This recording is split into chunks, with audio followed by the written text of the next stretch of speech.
10वं वर्ष आहे आणि ज्याप्रमाणे हिंदुस्थानातला सार्वजनिक मानाचा पहिला गणपती म्हणजे श्रीमंत भाऊसाहेब रंगारी, तसंच हिंदुस्थानातलं पहिलं केशव शंकरनाथ पथक हे शंखवादकांचं पथक, हे आमचं 10वं वर्ष आहे. भाऊ रंगारीला आमचं 4थं वर्ष आहे. यावर्षी आम्ही विक्रमी गाठली. दरवर्षी आमचे 100-125 शंखवादक आहेत. यावर्षी 200 शंखवादक घेऊन आम्ही भाऊ रंगारीच्या सेवेला आज उपस्थित आहेत. वर्षभर जी आम्ही प्रॅक्टिस केली आहे आणि बाप्पाची आम्ही आतुरतेने वाट बघितली, तो दिवस आज आला. आज बाप्पाचं आगमन झालं. आम्हा सगळ्या शंखवादकांना आनंद. जय श्रीराम. ह्या वर्षी वेगळेपण आहे जे सगळ्यांच्या मनात आहे, ते सगळ्यांच्या हृदयात आहे की डीजे मुक्त आपण ही केलं पाहिजे आणि आपण डीजे मुक्त आपल्या पारंपरिक वाद्याने आपण आपल्या बाप्पाचं आगमन केलं पाहिजे, विसर्जन केलं पाहिजे.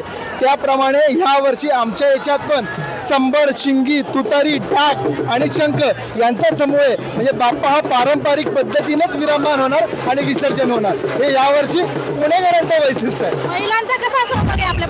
महिलांचा 87% महिला आणि 13% पुरुष. आपण बघू शकतात महिलांचीच संख्या आहे. जेव्हा वाटत हो की महिला सहभागी होऊ शकत नाही, फक्त साड्या नेसून मिळू शकतात, त्याने बघा सगळ्या महिला या संबळी वाजवतात, शंखही वाजवतात, डमरूही वाजवतात. 87% महिलांचा सहभाग तुमच्या प्राऊड करा. हो, 87% महिला आणि 13% पुरुष आहे. आम्ही अयोध्येला जाऊन आलो आहोत. आम्ही अयोध्येला पण अशीच संख्या होती. 90% स्त्रिया आणि 10% पुरुष होते. तेव्हा पण किती प्रॅक्टिस, किती दिवस करता तुम्ही? आम्ही 1 वर्ष झालं रोज प्रॅक्टिस करतो तळजाईला. आम्हाला जगदाळे काका खूप छान शिकवतात. नितीन सरांमार्फत आम्ही इथं आलेलो आहे. आयुष्यातला हा खूप मोठा आनंद आहे, तो शब्दात न सांगण्यासारखा आहे.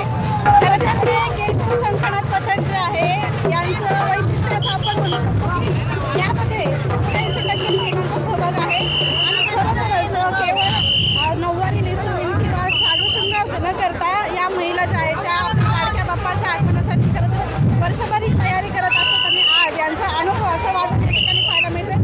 खरं तर यांचं हे वादन पाहण्यासाठी आपण पाहिलं तर जिथपर्यंत आपली नजर जाते तिथपर्यंत भाविकांची गर्दी आपल्याला या ठिकाणी पाहायला मिळते.